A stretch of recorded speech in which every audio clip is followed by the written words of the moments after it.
teve um momento em que o cinema deixou de parecer cinema. Se tornou um lugar onde a grama parecia mais verde, as montanhas mais antigas, a escuridão mais ameaçadora e a amizade mais necessária.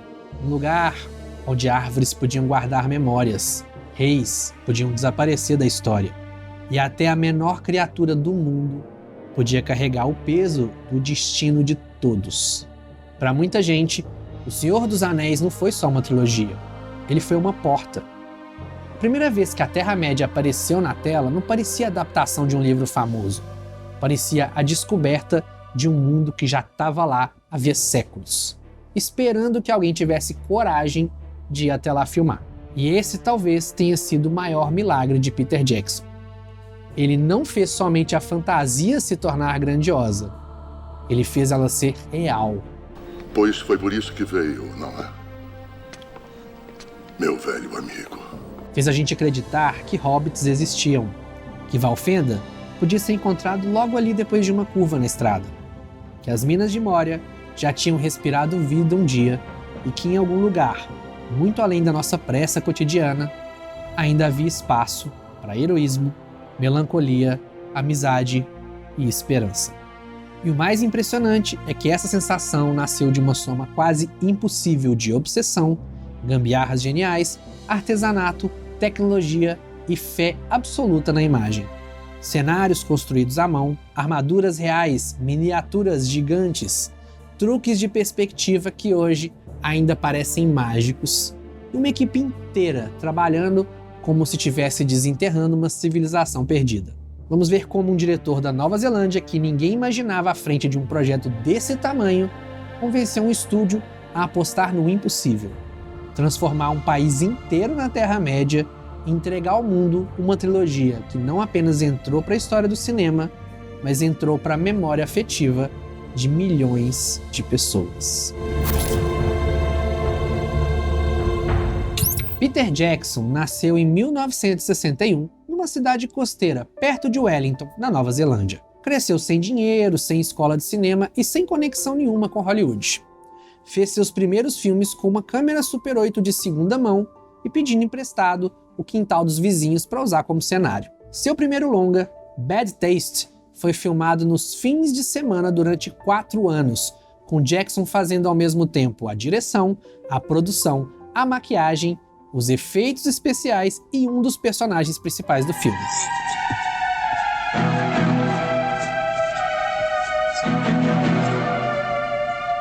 Ele foi lançado em 87 e é exatamente o que o nome sugere, uma comédia de terror nonsense com vísceras e humor adolescente. A crítica internacional achou graça, mas um produtor notou, e Jackson começou a receber projetos maiores. Em 1994, ele fez Criaturas Celestiais, um drama sério estrelado por Kate Winslet, que chegou a Cannes e foi indicado ao Oscar de melhor roteiro original. O mundo então percebeu que havia algo mais complexo por trás do Garoto das Vísceras. Em 95, Jackson e sua parceira de vida e trabalho Fran Walsh tiveram uma ideia. Tolkien havia começado a publicar O Senhor dos Anéis em 1954, concluindo a obra em 55. O livro já era um fenômeno mundial muito antes do cinema, com mais de 150 milhões de cópias vendidas e vitórias em pesquisas de leitores marcantes, como a do Waterstone com o Channel 4, que o elegeu ao livro do século. Jackson e Walsh achavam que a tecnologia finalmente tinha alcançado o livro. Foram ao estúdio Miramax de Harvey Weinstein com a proposta. Weinstein ouviu a proposta e fez uma contraproposta, um único filme de 2 horas. Jackson achou que era impossível comprimir a história em 2 horas. Weinstein disse para Jackson encontrar um outro diretor que aceitasse fazer isso, ou mesmo encontrar um outro estúdio. Então, ele foi até a New Line Cinema. O presidente do estúdio, Robert Shaye, ouviu a apresentação, fez uma pergunta que entrou para a história do cinema e mudou tudo. Por que 2 filmes? Por que não 3? A New Line deu sinal verde para a trilogia completa, com um orçamento total de 281 milhões de dólares. Os 3 filmes seriam rodados simultaneamente, com início em outubro de 99. Era a aposta mais ambiciosa que um estúdio havia feito na história do cinema da fantasia. Jackson tinha 4 anos para preparar tudo, e a primeira decisão que ele tomou foi chamar 2 desenhistas que dedicaram a vida inteira a imaginar exatamente esse mundo. Alan Lee e John Howe são os 2 ilustradores mais importantes da história visual da obra de Tolkien. Lee é um artista britânico introvertido, famoso por ilustrações de uma delicadeza quase aquarelada, cheias de névoa e melancolia. Howe é canadense, com um traço mais épico e dramático, especializado em armaduras, batalhas e criaturas. Os 2 haviam dedicado décadas a imaginar como a Terra-média deveria parecer. Jackson os contratou e os trouxe para Wellington, e por meses os 2 produziram centenas de esboços, storyboards e conceitos visuais para cada raça, cenário, criatura, arma, cada peça de roupa. O designer de produção Grant Major transformou esses desenhos em plantas arquitetônicas. O diretor de arte Dan Hanna saiu pelo país inteiro procurando locações que correspondessem àquelas imagens. Jackson não queria que o filme parecesse fantástico, ele queria que o filme parecesse histórico. Ele dizia: deve ter a autoridade histórica de Coração Valente e não o nonsense fantástico de Willow. O mundo de Tolkien deveria parecer real o suficiente para que o espectador pudesse sentir o cheiro da lama de Mordor. Lembram o que o Bilbo dizia? É perigoso, Frodo. Frodo, sair porta fora. A Nova Zelândia foi a escolha óbvia e ao mesmo tempo revolucionária. O país tinha uma diversidade de paisagens comprimidas num terreno relativamente pequeno. Montanhas nevadas, planícies abertas, florestas antigas, costas rochosas, vales verdes. Em pouco mais de 1 hora de deslocamento, era possível ir de um cenário que parecia o Condado até um outro que parecesse Rohan. A produção usou mais de 150 locações ao longo do país, muitas em terrenos de difícil acesso que exigiam helicópteros para transportar equipe e equipamento. Mas a Nova Zelândia não era só paisagem, era também o lugar onde vivia a empresa que faria tudo o que a câmera não podia capturar na natureza. Richard Taylor havia trabalhado com Jackson desde os anos 80 e comandava a Weta Workshop, inicialmente um pequeno estúdio de efeitos práticos que cresceu exponencialmente durante a preparação de O Senhor dos Anéis. Jackson dividiu a equipe em 6 departamentos, um para o visual das criaturas, um para os efeitos práticos, um para maquiagem e próteses, um para armaduras e armas, um para miniaturas e um para cenários em maquetes. Os números são absurdos. A Weta produziu 48 mil peças de armadura, 10 mil capacetes, 2 mil espadas, 1.800 pares de orelhas de hobbit e elfo e 1.600 capacetes de orcs, feitos individualmente. Cada um à mão, pelos artesãos da oficina em Wellington. Os ourives trabalharam durante meses para criar dezenas de versões diferentes do Um Anel. Em ouro real, em ligas mais baratas, em borracha para cenas de ação, em tamanhos diferentes para cenas de perspectiva forçada. Um anel para dominar a todos. 12 meses antes das filmagens começarem, 120 técnicos já trabalhavam em tempo integral. Nenhum frame havia sido rodado ainda. A Terra-média precisava primeiro existir como um mundo físico. As miniaturas, que a equipe chamava de bigatures, que seria um trocadilho com big de grande e miniaturas, eram obras de precisão extraordinária. Minas Tirith foi construída com uma escala que permitia ver cada pedra esculpida individualmente. O Abismo de Helm foi construído em escala de 1:4, com os detalhes de cada meia e cada pedra entalhados com a mesma atenção que seria dado a uma construção de tamanho real. Quando filmados com lentes certas, em ângulos calculados, com a iluminação correta, as miniaturas eram indistinguíveis de cenários físicos reais. E era isso que o Jackson queria. Que o espectador nunca soubesse exatamente onde estava o limite entre o real e o fictício. Esse princípio se aplicava a tudo, incluindo a solução mais engenhosa de toda a produção. O problema central de qualquer adaptação de Tolkien é geométrico. Como fazer atores de tamanho normal parecerem ter alturas completamente diferentes numa mesma cena, numa mesma tomada, com uma câmera em movimento. A solução mais simples seria, obviamente, computação gráfica, que você poderia medir a diferença de tamanho na pós-produção. Só que Jackson, quando usou a computação gráfica em algumas cenas, rejeitou como uma solução principal, porque a tecnologia de 2001 não era convincente o suficiente para planos próximos. Ele queria que o espectador sentisse que Frodo e Gandalf estavam genuinamente no mesmo espaço. E para isso criou um sistema que ainda hoje causa espanto em quem aprende como funciona. Pois as coisas são feitas para durar no condado, passando de uma geração para a próxima. A perspectiva forçada é um truque tão antigo quanto a fotografia. Se você posiciona dois objetos do mesmo tamanho a distâncias diferentes da câmera, o mais próximo sempre vai parecer maior. O problema é que na fotografia estática isso é simples, mas num filme com câmera em movimento, a ilusão se desfaz imediatamente. Porque quando a câmera se move, a perspectiva muda e os objetos revelam sua posição real. A equipe de Jackson inventou um sistema chamado Slave Motion Control, algo como um controle de movimento sincronizado. 2 trilhos sincronizados por computador, um para a câmera e outro para um dos atores ou para a parte do cenário em que estava posicionado. Quando a câmera se movia, o ator ou o cenário se movia junto, na mesma proporção exata necessária para manter a ilusão de perspectiva perfeita. A carroça em que Gandalf e Frodo andam juntos no início do primeiro filme era construída em 2 metades que ficavam a metros de distância uma da outra. A metade de Gandalf ficava mais próxima da câmera e a metade de Frodo mais distante.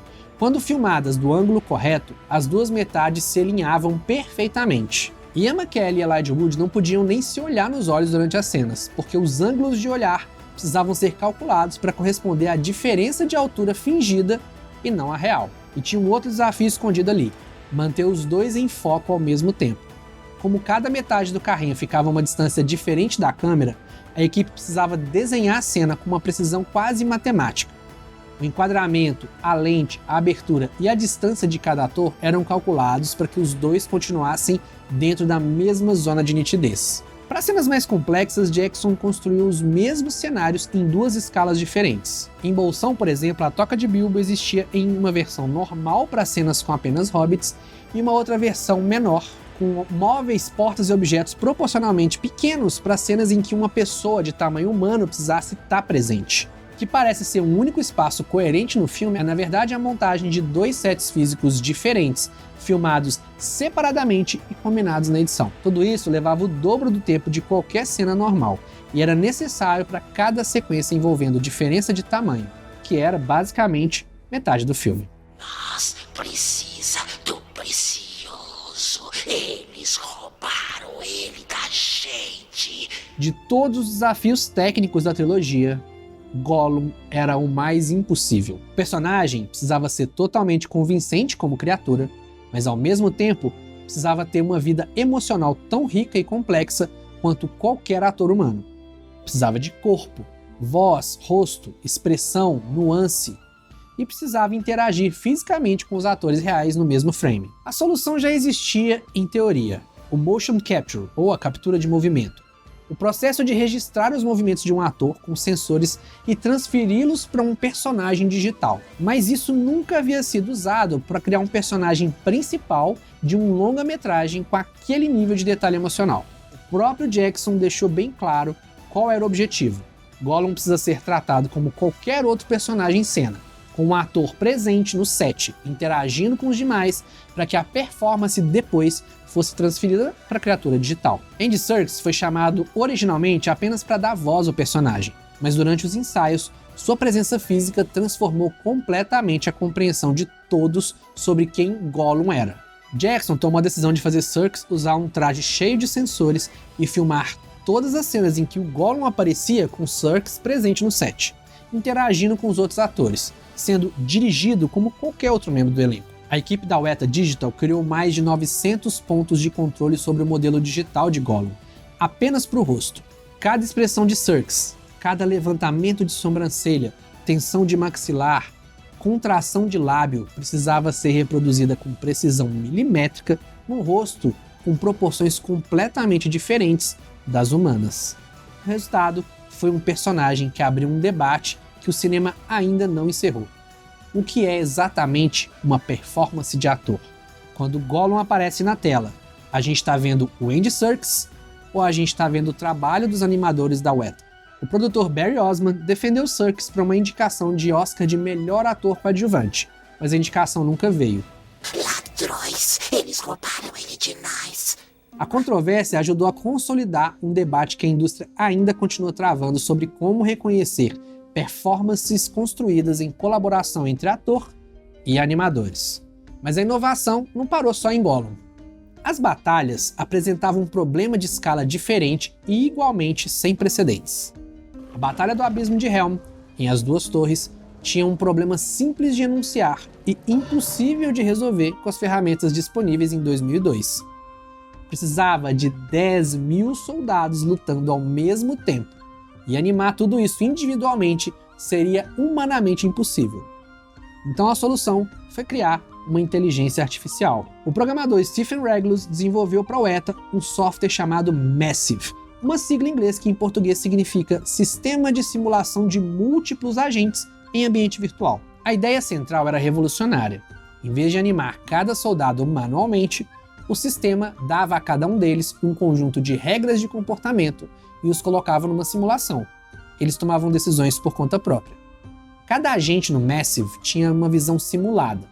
Podia enxergar o ambiente ao redor, identificar aliados e inimigos e reagir de acordo com o que percebia. Se um orc via um inimigo à frente, atacava. Se via muitos inimigos, recuava. Se um soldado de Rohan caía, os agentes ao redor reagiam à mudança. Nenhuma batalha digital gerada pelo Massive era igual à anterior, porque cada simulação produzia um resultado ligeiramente diferente dependendo das escolhas individuais de cada agente. O resultado na tela era algo que nunca havia sido visto. Batalhas com dezenas de milhares de personagens que pareciam caóticas e orgânicas, porque, de fato, elas eram caóticas e orgânicas. Nenhum animador havia coreografado nenhum daqueles movimentos. Eles simplesmente aconteceram. O Massive foi combinado com atores e figurantes reais, cerca de 1.000 pessoas por noite no set do Abismo de Helm, com miniaturas de fortalezas filmadas em diferentes escalas. A sequência final no filme é uma combinação de elementos físicos, miniaturas e agentes digitais costurados de forma que nenhum espectador consegue identificar onde começa um e termina o outro. Toda essa maquinaria, os sets em 2 escalas, as miniaturas gigantes, o motion capture, o Massive, os 438 dias de filmagem principal e os anos de pós-produção com cerca de 180 artistas de efeitos visuais empregados, teria sido inútil se não houvesse uma decisão fundamental que Jackson já tinha tomado lá atrás.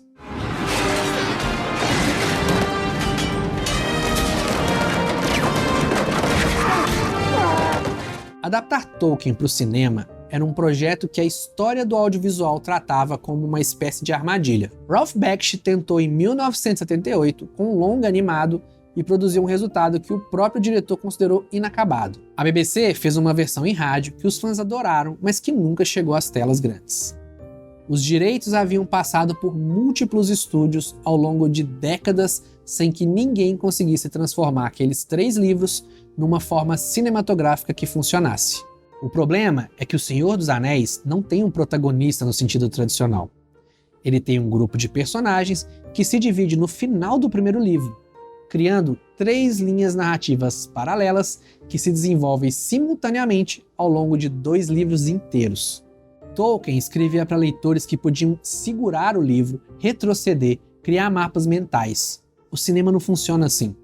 Jackson e Fran Walsh, com o roteirista Philippa Boyens, tomaram decisões que os fãs mais puristas protestam e que o tempo mostrou serem decisões de adaptações brilhantes. Tom Bombadil, Glorfindel, os Elfos Gêmeos. Cenas foram reorganizadas cronologicamente para criar uma narrativa linear que funcionasse em tela. O roteiro preservou o que tornava os livros insubstituíveis: a escala moral, a textura do luto, a crença de que as coisas pequenas podem mudar o destino do mundo, enquanto traduzia a estrutura para uma linguagem que o cinema conseguia sustentar. Havia também uma decisão de elenco que transformou o tom de toda a trilogia. Viggo Mortensen não era a primeira escolha para Aragorn. Stuart Townsend havia sido contratado e começado as filmagens, só que Jackson percebeu que Townsend era jovem demais para carregar o peso de um rei que passou décadas se recusando ao trono. Ligou para Mortensen com 3 dias de antecedência do início das suas cenas. Mortensen disse que precisava perguntar para o filho se ele devia aceitar, e como o filho disse que sim, ele pegou o próximo voo para Wellington. Elijah Wood passava de 1,68 m, praticamente a mesma altura de Ian McKellen, que havia se comprometido com X-Men e precisou convencer a Fox para conseguir a liberação para o projeto. Ian Holm tinha quase 70 anos quando filmou Bilbo, e precisava de horas de maquiagem para cada dia de trabalho. Christopher Lee, que interpretou Saruman, era o único membro do elenco que havia conhecido Tolkien pessoalmente, e lia Senhor dos Anéis inteiro uma vez por ano desde a sua publicação. As forças de Sauron já estão se mexendo. Os 9 já deixaram Minas Morgul. A Sociedade do Anel foi lançada em dezembro de 2001. A crítica foi quase unanimamente positiva. O público foi em massa. O filme arrecadou 898 milhões de dólares e recebeu 13 indicações ao Oscar, incluindo melhor filme e melhor direção. Não ganhou nenhum dos dois, mas levou 4 estatuetas: fotografia, maquiagem, trilha sonora original e efeitos visuais. As Duas Torres chegou em 2002 com a Batalha do Abismo de Helm e a estreia de Gollum como personagem central. Ganhou 2 Oscars, melhor edição e melhores efeitos visuais. Já O Retorno do Rei, em 2003, encerrou a trilogia com a Batalha dos Campos de Pelennor, a destruição do Anel e a coroação de Aragorn. Foi indicado a 11 Oscars e ganhou todos os 11, incluindo melhor filme e melhor diretor, prêmio que Jackson venceu depois de ter sido indicado nessa mesma categoria pela Sociedade do Anel. 11 Oscars numa única noite, o recorde absoluto da história da academia, igualando apenas por Ben-Hur, de 1959, e Titanic, de 97. A trilogia completa somou 17 estatuetas em 30 indicações, um resultado que nenhum conjunto de filmes havia alcançado até então. A cerimônia do Oscar de 2004 foi uma ovação prolongada. Quando Jackson subiu ao palco pela 11ª vez naquela noite para receber o melhor filme, a academia inteira estava de pé. Era o reconhecimento formal de algo que o público já sabia há 3 anos. Aquele conjunto de filmes havia mudado o que era possível fazer com o cinema de fantasia. Tem uma coisa curiosa no legado do Senhor dos Anéis que vale a pena nomear. Os filmes envelheceram de forma desigual, e isso diz algo importante sobre a escolha que Peter Jackson fez.